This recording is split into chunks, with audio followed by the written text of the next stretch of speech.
गोरे सरांना आयफोन घ्यायचा आहे असं ते म्हणतात. आपण घेऊन देऊ. गुरुदक्षिणा दिली तरी चालेल, काही अडचण नाही तशी. तर तिथे जेव्हा बसलेलो होतो तेव्हा बोलायचा विचार केला होता आणि खूप काय डोक्यामध्ये होतं की हे बोलू ते बोलू ते बोलू हे बोलू. परंतु जेव्हा तिथून उठून जेव्हा मी इथं आलो, इथं आल्यानंतर आता कळत नाही की नेमकं काय बोलू. कारण आता समोर बसलेले जे चेहरे आहेत, खोटं सांगणार नाही तसं प्रत्येक शिक्षकासाठी सर्व विद्यार्थी सारखेच असतात, प्रत्येक बॅच सारखेच असते. परंतु मी असं म्हणेल की ही बॅच माझ्यासाठी थोडीशी स्पेशल होती. त्याचं कारणही आहे, कारण मला जवळपास एक 5-6 वर्ष झालेले आहेत या शाळेमध्ये येऊन, आणि सगळ्यात जास्त सहवास जर कोणत्या बॅच सोबत माझा झालेला असेल तर ती ही बॅच आहे. कारण प्रत्येक वर्गाला मी 9वी आणि 10वी हे 2च वर्ष शिकवतो. परंतु या बॅच सोबत मी मागचे 3 वर्ष झालं आहे. 8वीचं NMMS असेल, 9वी आणि 10वीचा आपला पॉवर विषय असेल, हे 3 वर्ष झालं आपण कंटिन्यू सोबत आहोत. आणि ही बॅच स्पेशल असण्याचं अजून एक कारण आहे, ती म्हणजे मी 8वी पासून जी एक गोष्ट बघत आलेलो आहे, बॅच मधल्या सगळ्यांचंच नाही परंतु खूप जास्त विद्यार्थ्यांची प्रामाणिकपणे मेहनत करण्याची तयारी आणि काहीतरी करून दाखवण्याची जिद्द ही खूप कमी विद्यार्थ्यांमध्ये आजकाल दिसून येते. ती या बॅचच्या अनेक विद्यार्थ्यांमध्ये मला दिसून आली. आणि हे एकमेव कारण आहे की प्रत्येक वेळेला या वर्गात लेक्चरला गेल्यानंतर काहीतरी नवीन द्यायची इच्छा होते. काहीतरी हे सांगू, काहीतरी ते सांगू, मग इकडच्या गोष्टी सांगू, तिकडच्या गोष्टी सांगू. विद्यार्थ्यांना चांगलं माहिती आहे की जितका सिलेबस आपला चालतो त्या सिलेबस सोबतच बाकीच्या खूप गप्पा आमच्या वर्गामध्ये होतात. मी सगळ्यांना माहिती आहे की ॲज अ शिक्षक खूप कमी वेळा विद्यार्थ्यांसोबत राहतो आणि मला ते आवडतही नाही. मी शिक्षक जरी असलो तरी जेव्हा विद्यार्थ्यांसोबत फोटो काढतो तेव्हा असं वाटतं की बाकीचे माझ्यापेक्षा मोठे आहेत.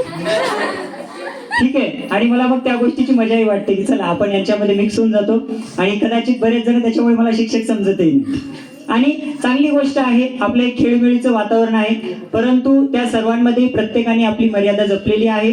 एक शिक्षक आहे, विद्यार्थी आहे, आणि त्या हिशोबाने प्रत्येकाने आपलं काम केलेलं आहे. तर जास्त काही बोलणार नाही, रडू येण्यासारखं मलाही बोलता येत नाही, तेवढा इमोशनल मी नाहीये.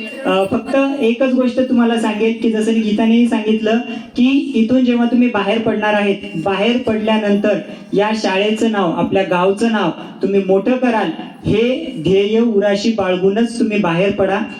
आणि तरच हा सेंड ऑफ सक्सेसफुल झाला असं मला म्हणता येईल. कारण जसं की मगाशी गोरे सर म्हणू लागले की बरेच जण आज सेंड ऑफ जरी झाला की संध्याकाळी इथे क्रिकेट खेळायला येतील.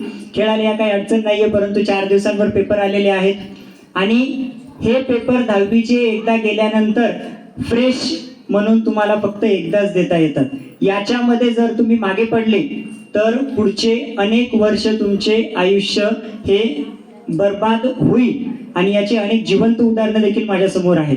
जसं की वसेकर सरांनी आता सांगितलं की परभणीमध्ये आता ज्या आपल्या 4-5 विद्यार्थिनी आहेत त्या अत्यंत चांगला अभ्यास त्यांचा चालू आहे.